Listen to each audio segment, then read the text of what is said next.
and welcome back to another episode of Quick Spin, the Autoweek podcast that gets the essence of the automobile. Today, we are talking about the 2021 Kia Telluride. That's right, the 3.0 crossover from the folks at Kia. You can take a look at this Kia Telluride on our Instagram page right now. That's at Autoweek USA. And hey, while you're out there cruising the internet superhighway, you can head over to our Facebook page and click that like button. That way you get all the great Autoweek content we deliver daily sent directly to you. We're going to spend a lot of time talking about this Kia in just 1 second. But first, we have to pay the bills. In case you missed it, Road and Track is now fully loaded. The magazine you've loved for years is now the ultimate lifestyle magazine for automotive enthusiasts. And now, when you join the Track Club by Road and Track, you'll receive 6 supersized issues, access to digital content, dozens of partner privileges, exclusive invites to editorial events, and first dibs on insider automotive events both online and around the world. Hop on in by visiting roadandtrack.com/Autoweek. That's ROADANDTRACK.com/AUTOWEEK. And Mr. Raynal, tell us about the 2021 Kia Telluride. I think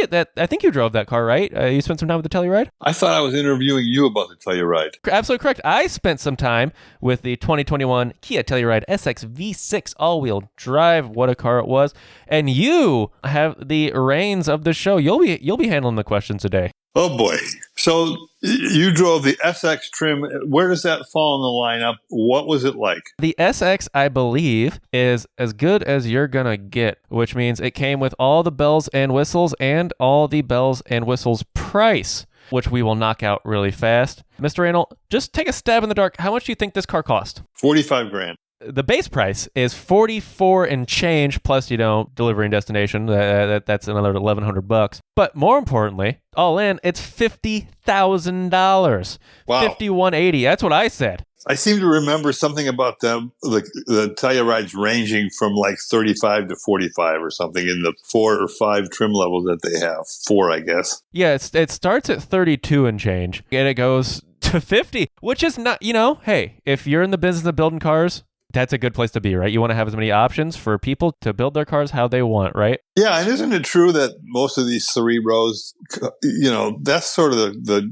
entry point, right? 40, 45, something like that for a medium-sized 3-row crossover? I think the average transaction price for any new vehicle right now is in the 40s. So what did you like about the Kia, if anything? Okay. Full disclosure, I own a Kia. So a bit of a little warning out there. I own a Kia Sedona, not to be confused with the Carnival. It's a Korean domestic version, and now it's current version in the United States. And Mr. Raynal, no joke, if I owned 2 cars, one would be a C8 Corvette, and the other would be a Telluride. This thing's stupid good. Well, you did a little walk around. Why don't we check that out? And we'll do that right now. All right, let's talk Telluride. That's right, the Kia Telluride, the 2021 Kia Telluride.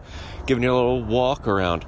Just standing at the front 3-quarter. This thing looks menacing in a good way. Massive grille, cool headlights, nice daytime running signature lights surrounding it. Makes it look really cool when it's running.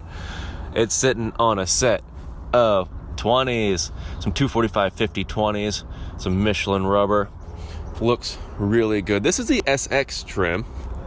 Which means it is loaded. It's also the all-wheel drive. It comes with the 291 horse, 3.8 liter V6, so it is pretty potent at the rear. Cool signature lighting as well, and cool LED brake lights, tail lights, power tailgate, which I'm going to throw up for you right now. Pretty effortless. Now it is a 3-row, which means if you want to move a couch or something, you'll have to slam down the 3 rows, and that's pretty easy. It's got captain chairs in the middle, so that's not too bad there. Everything slides pretty easy. Climb in here for a second. Yeah, the captain's chairs are nice. There's a bunch of ports in here. A bunch of plugs and ports, USB ports. Enough for the whole fam. Some could say ultra suede headliner. A bunch of air conditioning ports as well. Lots of buttons, which we're going to talk about in the drive, I'm sure. A nice little gear selector, traditional gear selector, not a rotary dial or anything. And a lot of drive modes. Yeah, there's a lot to say about the Kia Telluride, which I'm sure we already have, but just looking at it, still, it looks gorgeous. It does have a lot of presence. It is quite a large vehicle, but that's, what you want from a big 3-row crossover. Yeah, this is a home run. This is a home run from the folks at Kia. But that's enough yammering on. Let's head back to the studio. Okay, so talk to me about the interior in particular, because I do think the exterior I think it's a handsome devil. But from what I recall, when I've driven Tellurides, the interior build quality is quite surprisingly good. Can you elaborate or tell me I'm wrong? No. Totally accurate. So this Telluride had the captain's chairs. I would not get the captain's chairs. I would get the seating for 7. I think that's how many with the bench seat. But the materials, the fit and finish, everything. I mean, you might be shocked to say you spent $50,000 on a Kia, but you're getting your money's worth. Everything is nice. It's nice soft touch materials. The infotainment screen was responsive. The sound system was phenomenal. The metal accents for the buttons and everything felt nice. Steering wheel was nice, like a leather wrapped steering wheel. I mean, everything felt right. And it felt, again, like you're getting your money's worth, which that's a lot to say at $50,000. You're getting your money's worth. Talk to me about, in particular, that the center stack and the center screen. Does that look integrated? I could be wrong, but I seem to remember it just sort of sitting up there on like a perch. Yeah, so that's fair. That's a fair criticism. The center stack is not super well integrated into the design, which I think that's the case across the Kia lineup. They're going with that like iPad and a dock on the screen look. And, that's not great. It's maybe the weakest part of the whole experience just in terms of design, but it works right. It works well. It's easy to grab. You know what I mean? The screen's responsive. It's fast. It works well. And what you see is received. You receive it well. You know what I mean? The information's nice and clear. The screen itself is nice is what I'm getting at. It's a good screen. Just, the design team, maybe that might be the one whiff of the whole Telluride, which is a small whiff. You know what I mean? That's not the biggest criticism you can have, is the screen's a little tacky. Did you get a chance to check out the third row and the leg room therein? Unfortunately, no, but I did you one better, Mr. Raynal. I actually had this Kia while we were moving. And are you familiar with a couch? Of course, I've seen them, yes. Yes, you've heard about them. No. So we use this Telluride to move a couch. So that should give you an idea of how much space is in there. Obviously, we folded the seats down in the second and third row, but we moved an IKEA couch from, IKEA to my homestead, and it fit, which that should give you an idea of how much interior space there is. Obviously, leg room and hip room is a slightly different argument than a couch, but just when I was moving stuff, this third row seems spacious enough for, a person. Did you drive the car? Did I drive the car? Hey, are you suggesting that I also recorded me driving this thing, and we're going to play that right now? I was curious if that could happen. Oh, I think it will. Alrighty, let's go for a drive.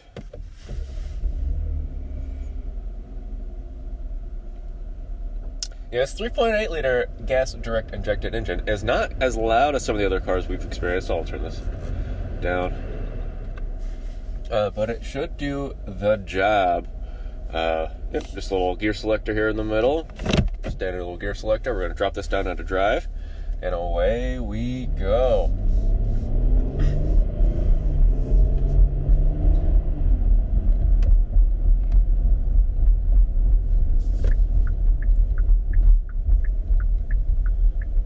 Yeah, just the first brush.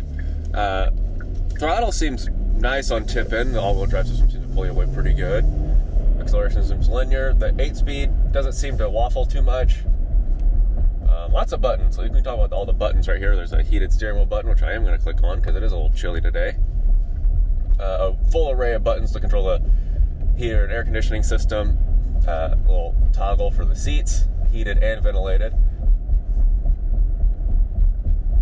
There's basically toggles and switches for just about every function of the car you'd want, which is good for those that are more button friendly. Now, that is probably a dying trend because buttons are expensive and software is cheap and screens are still getting bigger and bigger. The cruise is just right on the steering wheel. Click cruise and then just slide it down to get your desired speed, up to get your speed. Does have lane keep assist, which works pretty well, and adaptive cruise.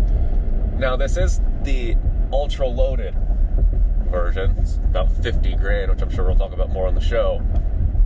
But you get what you pay for. I mean, the seats are comfortable. 3 rows, captain's chairs in the middle.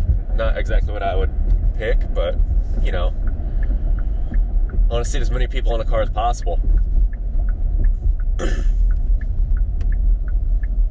The brakes are good. The suspension's soft as you'd imagine, being kind of a family cruiser. But power delivery is there. Not a lot of road noise. We were just cruising along at 50. You probably didn't hear too much of a whisper of wind. Get some noise from the road itself, but not a lot of wind noise. It's got fairly big wheels on it. And these roads are a little harsh. Yeah, the interior is nice and well appointed. The seats are comfortable. Little ultra suede headliner. It feels like a very luxurious crossover, which makes sense at 50 grand, but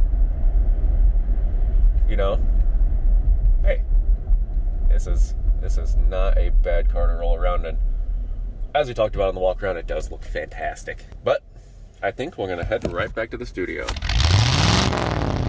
If there's a young person in your life who's really into cars, give them the gift of R&T Crew, the ultimate subscription box by Road and Track for kids ages 6 to 10 every other month. A box is delivered to their door and is stuffed with cool accessories, fun activities, and a magazine chock full of facts, stories, games, and more. Sign up now to receive the all-new Snack Attack box and enter code Autoweek for 10% off an annual box subscription. Just head to rtcrew.com, that's rtcrew.com, and use code Autoweek. Okay, so I have some questions that I actually wrote down while I listened to you talking about the driving situation. What's the horsepower, and is it enough? I think, like I said, 291 on the power, and it feels powerful. It is also thirsty. I don't have exact numbers for you. I can give you the EPA numbers really fast, but I did drive this a lot, and it drank a lot of gas. We're looking at 23 combined, 20 city, and 26 highway. So it is a little thirsty, but it is, it felt very powerful. Okay, so now, as you always say to me, to the question that we dread, and that is always the hardest question to explain, what is this thing's reason for being? I mean, and really, this is a great car to ask that question of, because there's a gazillion three-row crossovers out there. Why do we need another one, and why do we need this one? For example, not to belabor it, sorry, I'm taking over your show. Please. Hyundai itself has Hyundai and Kia have great crossovers exactly like this. I mean, the Kia Sorento is basically the same car with a different body. The Hyundai Palisade is the same car with a different body. Why do we need all these crossovers? What is this, Mr. Wren? What is this car's reason for being? Yeah, that's a fair question. I've been thinking about this a lot, right, since I drove it. Because, like you said, it's a very, very hot market, this kind of large three-row crossover space. Everybody's got one or two for customers to throw their money at. And I don't know how cliche I'm going to be with this, but I think that this Telluride is kind of Kia's arrival, right? As like we're going to do this big crossover. It's going to be kind of expensive. It's a true 100% effort into this three-row crossover space. And, it kind of looks like a Ford Flex. You know what I mean? It's kind of like the minivan for folks that don't want a minivan that Kia also has, and it's fantastic. But yeah, I think its essence is it's like its coming out moment as a staple in the American car world, right? I mean, and that's maybe not doing service to the other fantastic Kias that come before it, but I think that this is really a statement for Kia. If that makes sense. It does, and that's a good way to wrap it up. But I do have to say one thing. I think part of that statement was when this thing came out as a concept car. I'll never forget it. It was at the Detroit Motor Show. They introduced this as a concept car, and it blew everyone's mind. And everyone said they'll never build it as good looking as this concept. But damn it, they did. It's a really good looking crossover. Let's cut her off right there. Thank you, Mr. Wren. Anytime. I can get behind the wheel of a Telluride. I'm a happy camper. But thank you for asking these questions, Mr. Raynal. I look forward to you doing it another time, and I look forward to driving another car. That being said, you listening, hey, why don't you head over to Apple Podcasts, wherever you listen to this bad boy, drop us a quick 5-star review. Let us know what you like and what you want to hear about in the future. And also, hey, while you're cruising the internet, why don't you head over to our Facebook page, click that like button, that we get all the great Autoweek content we deliver daily. And I know I say this often, and I know you're probably tired of hearing about it, but I can't stress it enough. Without your listenership, none of this would be possible. So thank you so much for listening.